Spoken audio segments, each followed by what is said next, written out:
Dia falitafaraka amintsika indray ato anatin'ny fandaharana meteo amin'ity alina ity manolotra ny fiarabana tompo-lahy sy tompo-vavy. Dia ny alina izay antonony na malefaka no mamaritra ny toetry ny andro eto Madagasikara ato anatin'ny 2 andro avy fa somary hatanjaka kokoa izany ny alatsinainy.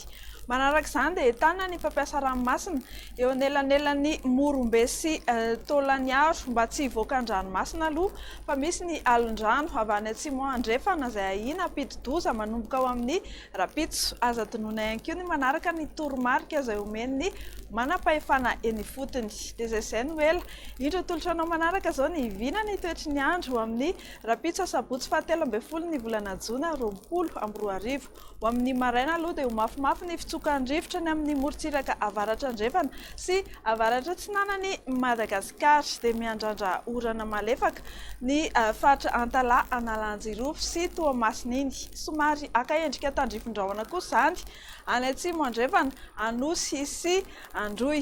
Dia andrahona na andrahona vitsy ny andro ny amin'ny faritra sisa fahorian'ny fisavan'ny Andianjavona Voamaraina aty amin'ny faritry ny Avoatany. Ho amin'ny Rapitso tolakandro iray dia anorana malefaka ny Anosy be sy Ambanja iny, tahaka izay koa aty avaratra atsinanan'ny Madagasikara, izany hoe marimarina kokoa dia any Antalaha, Analanjirofo ary Toamasina. Anorana tandrifin-drahona hatrany any Orombe, atsimo andrefana, Anosy ary Androy fa ifandimby eo ny Maloka sy ny Mibalika. Ny amin'ny faritra sisa mahakasika ny maripana dia tsy dia misy loatra ny fiovana misongadina. Ho amin'ny Rapitso maraina izao dia 7 hatramin'ny 10 degré celsius ny aty amin'ny faritry ny Avoatany. Ny morontsiraka atsinanana dia 12 hatramin'ny 20 degré celsius. Ny morontsiraka andrefana dia 17 sy 12 degré celsius eo ny eo. Ny maripana ambony indrindra kosa dia mananika hatrany amin'ny 20 degré celsius. Hitantsika any amin'ny faritany Mahajanga iny.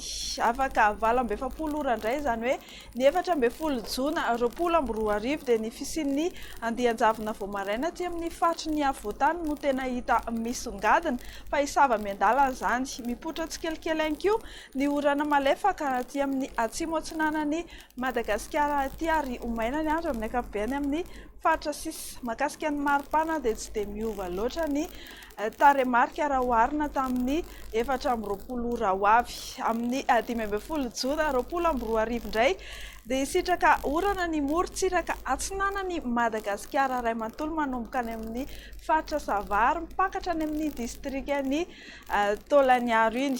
Endrika orana tandrifin-drahona izany any Anosy be Samborano ary ifandimby ny rahona sy masoandro amin'ny ankapobeny amin'ny faritra sisa na dia hisy ary ny herika manify indraindray ny aty amin'ny faritry ny Avoatany. Ny maripana indray no asiantsika resaka amin'izao fotoana izao tsy dia misy loatra ny fiovana firy fa dia mbola angatsika hatrany isika eto Madagasikara 7 degré celsius hatrany no ambany indrindra ho anareo izay monina any amin'ny faritry Vakinankaratra iny. Dia izay tompo-lahy sy tompo-vavy ny meteo azona rosantsika eo amin'ity alina ity. Mirary soa antsika hatrany ary mirary farany herinandro mahafinaritra. Veloma tompoko.